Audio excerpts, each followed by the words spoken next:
Today we're going to discuss this photo. Medically, this is called a varicose vein or varicose veins. And if you were to ask anyone who has this condition, one of the most common complaints you will get is that they are very uncomfortable and just cosmetically they don't look nice. So it makes people really have insecurities around them. But what really are they? So by a simple definition, varicose veins are just simply your veins which have lost their ability to move blood forward.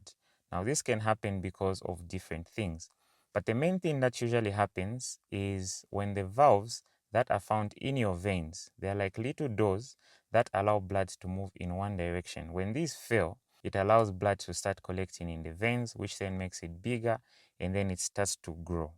Now, to understand this, we'll just take a look at this photo. What you're seeing here is the valve that I'm talking about, and the way that they are placed in that direction, they only allow blood to move in one direction. Now, when this function is lost, it's going to be like in the photo that you're seeing on the other side. Here, you've lost that ability to move the blood forward. Now, this is what leads to varicose veins. It's the same thing with watering a garden using a hose pipe connected to a tap. When you're watering, the water is coming out on one end. If you were to close that, if the pipe is not strong enough, it's going to start bulging. The same thing with a balloon. You're pumping in air, but then nothing is coming out, so it starts to bulge. The same thing with your veins. Now, veins are not found inside the body like the way arteries are. They are found very close to the surface, and this is why you can easily see them when they become very big. So what are some of the risk factors that maybe can predispose someone to develop these varicose veins? Number one is gender, very common in females, and it being females, very common in pregnancy. Other history is that one found in your family. So if your mother, your aunt had these varicose veins, or maybe your father or someone like that, your parents, had these varicose veins, it's very likely that you can have them. And when it comes to women, again, the use of oral contraceptives, these that you take each and every day, they also predispose you to developing these varicose veins. And one thing that we usually overlook is people who have a kind of job that usually involves you sitting for long periods of time. Accountants, people who like clerks, you're always found in the office, you're sitting, or those people that you see by State House who are usually standing and not doing anything.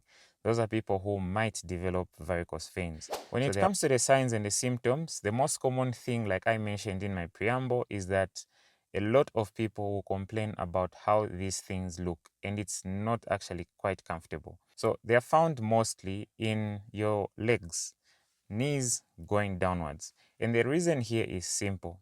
Your veins have lost that ability to move blood upwards. So anything that you leave suspended in the air will eventually drop down. The same thing with your fluid. It has nothing to hold it up there, so it keeps on coming down. So the fluid collects in your legs. Very rarely that you see it collect in areas above that. So these veins can tend to be painful, they can be itchy, you can have sort of a burning sensation, and you can have a feeling like your leg is actually quite heavy to move around. Other people get to experience cramps around the pain, like muscle cramps, and then certain people will develop swelling around the feet, especially the ankle. And again, here it's because the fluid has collected in your veins, it has nowhere to go, it starts to seep out into your surrounding tissue, something in medicine we call edema. Now, when it comes to the treatment of varicose veins, what you need to know is that majority of what you will do at home is mainly the treatment. So we call this conservative treatment before we actually get to touch you. Now, it obviously depends on what's causing the varicose veins. For those that are easily treatable, you'll be treated. But for many people, you obviously won't know, or maybe it was like pregnancy that caused it, but the pregnancy is no longer there, but you still have the problem at present. The first thing is that if you're a person who works in environments where you're sitting for a long period of time, you need to be moving around. I don't know whether you will change your job or something like that, but you need to be moving around at least at one point or the other. Maybe after an hour or two, you get to move around the office and not just stay stagnant. Which means that when you are obese, you need to be exercising. Exercising will make you lose weight so that you do not end up developing these things. And for those people who've developed these varicose veins, which are usually very evident, whenever you're home, you have to elevate your feet so that you help these. Remember, we're talking about the gravity pulling them down, but here you're trying to reverse this effect. So when you're sitting down, you elevate your feet up, as shown in this photo, so that the fluid, your blood, moves from your feet going towards the heart. This one helps you recover. Another mode of treatment that you can do from home is something that we call compression stockings, as they are put here. Now, the principle here is just basically the same thing. You want these stockings to be compressing your veins so that you reduce the amount of space that they have to pass through that blood. Because if you compress them, it moves the blood quicker towards the heart. Now, someone may ask, are varicose veins curable? I'll answer that question by saying, your veins have already been damaged. So a cure means that you have to fix those veins back to the way that they used to be. This is very much unlikely. So on my end, I'll say it's very difficult to cure them and actually not curable as at the information I have at present. But what can be done when that treatment that I talked about earlier is not possible? We then move to the surgical approach where it's like an operation. So there's a common vein that is usually affected. We call it the great saphenous vein, and it's also the little branches that go through. When we notice that this is not working with the conservative treatment that we talked about, we're going to take this person to surgery where we go and remove this vein, and that tends to sort out the problem.